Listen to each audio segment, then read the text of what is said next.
ఈ అమ్మాయి పెట్టిన మెసేజ్ అన్ని డిలీట్ చేసి ఒక్కసారి మాట్లాడే ప్రయత్నం చేద్దాం. ఎందుకు డిలీట్ చేశానంటే దానికి నేను కొన్ని పర్సనల్ క్వశ్చన్స్ అడిగాను. నీకు నా నుంచి ఏం కావాలి అంటే నేను ఇప్పుడు అతనిలాగా బూత్ మాట్లాడుతూ చెప్పలేను.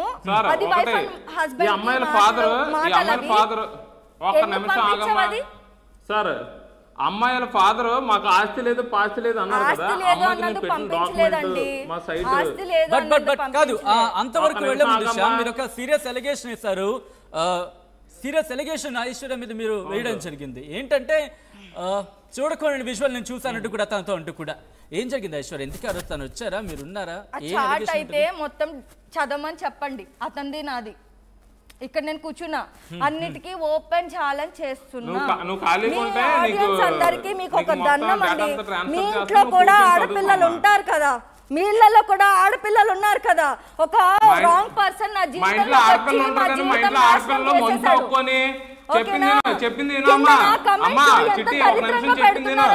మా ఇంట్లో ఆడపిల్లలు కూడా ఉన్నారు కానీ మా ఇంట్లో ఆడపిల్లలకి పెళ్లిళ్ళు పేరెంటాలు చేసిన తప్పించి ఊరోళ్ళతోటి మొగుడి గారికి ఫోన్ చేసి వారిని ఇప్పించేంత బరి తగ్గించిన ఫ్యామిలీ అయితే మాది కాదు. ఓకేనా? వాడు గుర్తు పెట్టుకో. నువ్వు ఆడదాను ఏటి మాట్లాడేది చూసుకో. నువ్వు గట్టి మాట్లాడేస్తాను, నువ్వు సీరియల్ నటించేస్తానంటే అవ్వదు. నువ్వు సీరియల్ అయినంత మాత్రం ఇక్కడ నటిస్తానంటే అవ్వదు. ఎక్కడ విత్ ప్రూఫ్ కావాలి. ప్రూఫ్ పెట్టు, నేను మాట్లాడతాను. ఓకేనా? నువ్వు ప్రూఫ్ పెట్టు, నేను మాట్లాడతాను. ఓకేనా? శ్యామ్ కుమార్ తప్పు. అమ్మా మీ విషయాలు బయటకు రాకూడదని నన్ను మా ఫ్యామిలీని నువ్వు పెందుకు ఏమైనా కంప్లైంట్ పెట్టావు. అది చాలక లాయర్ తో ఫోన్ చేసి అక్కడెక్కడికో పిలిపించి ఎలాంటి కౌన్సిలింగ్ ఇప్పించావు. ఏంటి నీ దృష్టిలో ఏంటి? మొగుడు అన్నాడు బాడీ గార్డ్ లో నీ వెనకాల ఉండి నీ వెనకాల తిరుగుతూ ఉండి నువ్వు ఏ పని చేసినా నీ కామ్ సైలెంట్ ఉండాలా? అతను బెదిరించినట్టు కూడా ఏమీ లేదు. వాళ్ళు తిట్టుకున్న ఇప్పుడు అతను స్టార్టింగ్ ఫోన్ చేసి పార్దు అన్న చాలా మంచిగా మాట్లాడారు. చేయడం కూడా అతని ఫోన్ నెంబర్ నుంచే చేశారు. కాల్ లిస్ట్ ఉంటది, అది కూడా పంపిస్తాం. మేము కోర్టులో అన్ని సబ్మిట్ చేసుకుంటాం, అక్కడ స్టేషన్ లో సబ్మిట్ చేసుకుంటాం. నేను న్యాయం తరపున నేను న్యాయబద్ధంగా వెళ్తున్నా, పోరాడుకుంటున్నా. ఆ టైంలో పెందుర్తి పోలీస్ స్టేషన్ వైజాగ్ లో కంప్లైంట్ ఇస్తే అక్కడ కూడా ఈయన గారు 4-5 రోజులు తిప్పించుకున్నాడు. అక్కడ పెందుర్తి సిఐ శ్రీనివాస్ గారు ఆయన దగ్గర కూడా 4-5 రోజులు తిప్పించుకొని ఎవరో రికమెండేషన్లు చేయించుకున్నాడంట. లాయర్ ఏమో డైరెక్ట్గా సిఏ గారికి ఫోన్ చేశాడు.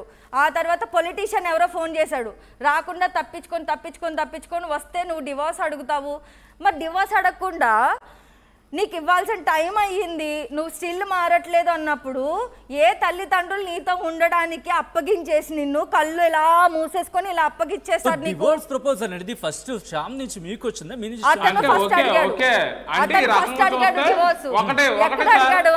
కావాల్సింది ఏంటంటే సార్, మేము అనేది హైదరాబాద్ లో రాకూడదు. ఈ అమ్మాయి ఎలా పని చేసి మేము కళ్ళు నోరు మూసుకొని వెనకాల వెళ్ళిపోవాలి, నోరెత్తి మాట్లాడకూడదు. మేము 4 రోజులు సంపాదన అంతా ఈ అమ్మాయికి ఇచ్చేయాలి. సరే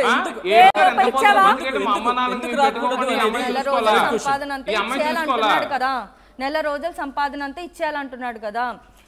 రూపాయి ఇచ్చాడా నాకు ఎప్పుడైనా? అడగండి. నువ్వు ఎన్ని రోజులు ఉన్నావని చెప్పు. సరే పెళ్లి అయిన తర్వాత ఎవరైనా భార్యైనా భర్తైనా ఎవరైనా ఒక నెల 2 నెలలు 3 నెలలు కలిసి ఉంటే మొగుడన్నోడు ఏటో తెలుస్తుంది, పిల్లవన్నది ఏటో తెలుస్తుంది. నువ్వు 15 రోజుల్లోనే నీ శైలిని చూపించేస్తే కొంచెం మాత్రం అంటే నీకు సీరియల్ యాక్టింగ్ చేసిన యాక్టింగ్ తట్టుకోలేం కదా. వాళ్ళంటే ముసలోళ్ళు కాబట్టి వాళ్ళకి తెలియలేదు. వాళ్ళు ఎలాగో బుట్టలో పడిపోయారు. ఓకేనా? ఎగ్జాక్ట్లీ. ఆ 25 lakhs సంబంధించి మీ ఆన్సర్ ఏంటి? పెళ్లి కార్డులకి ఖర్చు ఎవడ పెట్టాడు, నీకు ఇవన్నీ ఎవడ పెట్టాడు, నువ్వు వేసుకున్నవి ఇవన్నీ నువ్వు సింగారంలో చేసుకున్నవి అవన్నీ ఎవడవే? మీరే సారీ ఇచ్చారు అన్నారు కదా. మీరు సారీ ఫ్లాట్ లో సీసీ కెమెరాలు ఉంది కదా, ఒక వినాయకుడు బొమ్మ 800 రూపీస్ వినాయకుడు బొమ్మ ఒకటే పట్టుకుని వచ్చింది సార్.